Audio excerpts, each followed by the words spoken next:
Los divinos instrumentos. Los trazados geométricos con regla y compás son los divinos instrumentos de la geometría griega, pero no se trataba de instrumentos físicos como los actuales, sino de reglas de juego. A seguir con una dosis enorme de ingenuidad y esperanza, los segmentos se pueden prolongar indefinidamente, dados dos puntos se puede, ¿con qué? Trazar la circunferencia de centro uno que pasa por el otro, etc. Pensar sobre el dibujo era para los griegos lo más interesante, en cambio hacer efectivamente el trazado era considerado una actividad menor. Ángulo es la figura geométrica formada por un par de rayos que tienen el mismo origen y que no están en línea recta. Un ángulo se puede designar de las siguientes formas: por medio de la letra del vértice, en el caso que solo existe un ángulo con este vértice, como ángulo B; por medio de una letra minúscula colocada entre los lados del ángulo y cerca de su vértice, como ángulo A o ángulo 1; por medio de las tres mayúsculas, de forma tal que la letra que corresponde al vértice esté entre las otras dos, correspondiendo estas últimas a cada uno de los lados del ángulo. Puede denominarse como ángulo DEG o ángulo GED. Un ángulo de una vuelta es aquel que mide 360 y sus lados coinciden. A este se le llama perigonal. Un ángulo colineal o llano es aquel que mide 180 y sus lados son una prolongación del uno al otro. Un ángulo recto es un ángulo especial y las rectas que lo forman se llaman perpendiculares. Un ángulo recto mide exactamente 90 grados. Podemos identificar un ángulo recto de dos formas, escribiendo 90 dentro de él o poniendo el símbolo del ángulo recto, un pequeño cuadrito en la esquina, entre los lados. Un ángulo agudo es aquel que mide más de 0 grados y menos de 90 grados. Un ángulo obtuso es aquel que mide más de 90 y menos de 180. Un ángulo cóncavo es aquel que mide más de 0 grados y menos de 180. Y un ángulo convexo es aquel que mide más de 180 y menos de 360. Los ángulos complementarios son dos ángulos cuyas medidas suman 90 grados. Los ángulos suplementarios son dos ángulos cuyas medidas suman 180 grados. Dos rectas secantes determinan cuatro ángulos. Ahora, tomemos el par de ángulos que tienen un lado en común, al tiempo que sus otros lados los constituyen semirrectas opuestas. Los llamaremos ángulos adyacentes. Ambos tienen el mismo vértice y los lados de uno son semirrectas opuestas de los lados del otro. A estos ángulos se los conoce como opuestos por el vértice. Los diseñadores emplean gran variedad de instrumentos y técnicas de dibujo para elaborar planos exactos de proyectos de construcción. En geometría, se deben conocer el uso de dos instrumentos, la regla sin graduar y el compás, para hacer tipos especiales de dibujos llamados construcciones.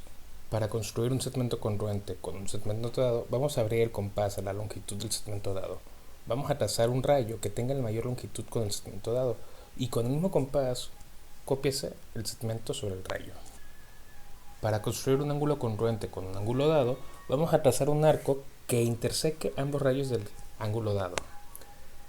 Trazar un rayo que sirva como lado del ángulo y con el mismo compás abierto como en el primer paso, vamos a trazar un arco que cruce por el rayo. Abres el compás a la medida de la abertura del ángulo dado y con el compás a esa misma abertura trazas un arco. Trazas el segmento lado para completar la copia del ángulo dado. Regiones determinadas por un ángulo en el plano. Visualicemos un ángulo que sea del punto de origen al segmento A y el segmento B, que está contenido en un plano H. Si luego en el punto de origen al rayo A y del punto de origen al rayo B se ubican los puntos M y N respectivamente, M con una diferencia al punto de origen y N con una diferencia al punto de origen. La porción del plano H en la que está contenido el segmento de la recta MN, excepto sus extremos, es la región del interior del ángulo A, punto de origen B. La región exterior del ángulo es el conjunto de todos los puntos del plano que contienen un ángulo que no están en el ángulo ni en su interior. En un diamante de béisbol, la segunda base está a la misma distancia de las dos líneas de home, la primera base, la segunda base y la tercera base. Están en las esquinas de un cuadrado. La bisectriz de un ángulo ABC es un rayo BD en el interior del ángulo ABC, de manera que el ángulo ABD es congruente con el ángulo DBC. El rayo BD es la bisectriz del ángulo ABC. Todos los puntos del rayo BD están a la misma distancia de los lados del ángulo ABC. El punto medio de un segmento es un punto C entre A y B, de manera que el rayo AC es congruente con el rayo CB. El punto C es el punto medio del rayo AB. La bisectriz de un segmento es cualquier punto, segmento, rayo, recta o plano que contenga el punto medio del segmento. El rayo RS, el rayo M1 y la recta L y el plano N intersecan al rayo PQ en el punto medio y son bisectrices del rayo PQ. Bisecar un ángulo. Dado el ángulo ABC, con B como centro, trácese un arco que interseque ambos lados del ángulo F y G. Con F como centro, trácese un arco en el interior del ángulo. Con G como centro y la misma abertura del compás que en el tercer paso, trácese un arco que cruce al principio. Únanse B y punto de intersección de los arcos para marcar la bisectriz de los ángulos. Bisecar un segmento.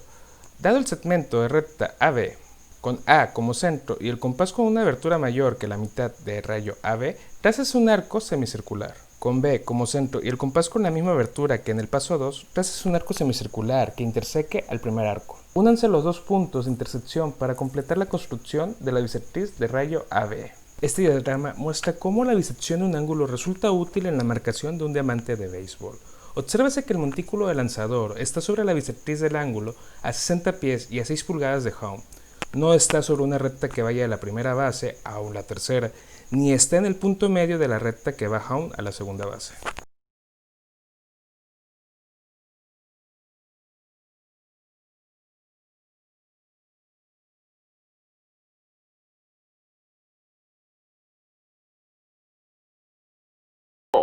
Un deporte matemático que se juega en un campo que equivale a 2 cuadrados perfectos, usando 3 esferas perfectas y muchos diamantes.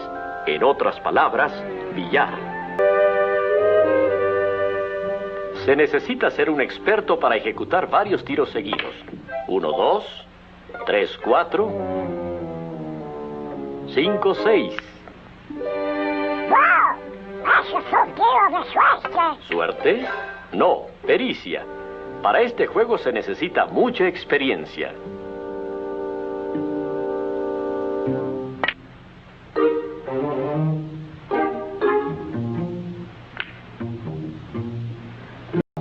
Uno, dos, tres, cuatro, seis, siete. ¡Wow! ¡Es increíble! ¿Cómo lo hace? Es necesaria la técnica. Se le pega muy bajo a la bola para que ésta retroceda. Pegándole del lado derecho, el efecto hace a la bola botar 2 veces en la misma banda. ¡Falló! ¡Falló! ¡Ja, ja, ja! 1, 2, 3. ¿Qué tiene de matemático eso? ¿Qué? Este juego requiere un cálculo preciso. Él visualiza cada jugada mentalmente. Podría jugar así, pero necesitaría demasiada suerte. Hay una alternativa mejor. Para ello usa los diamantes que están marcados en las orillas como una guía matemática. Primero estudia el ángulo natural en que debe pegarle a la bola principal. Y después ve que debe rebotar en el diamante número 3.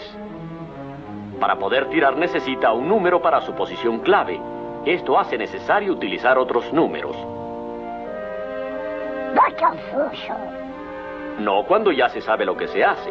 Veamos, la posición clave es 4. Ahora una simple resta, 4 menos 3, 1. Así que si pega en el primer diamante no fallará.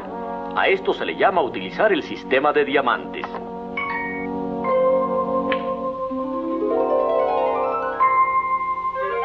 Ángulo natural 2, posición clave 1,5, 2, 2,5, 3, 3,5, 3,5 menos 2 da 1,5, así que hay que pegar entre el primero y segundo diamantes.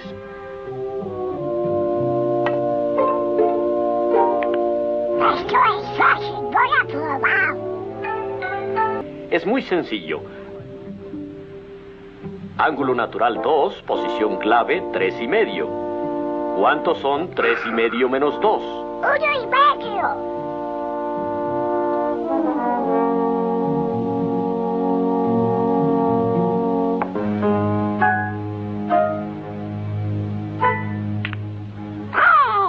¡Es cierto! ¡Esto no falla!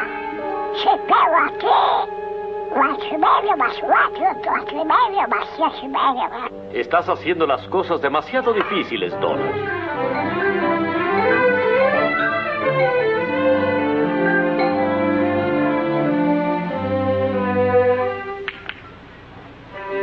¿Qué cara vos sos, tiro matemática?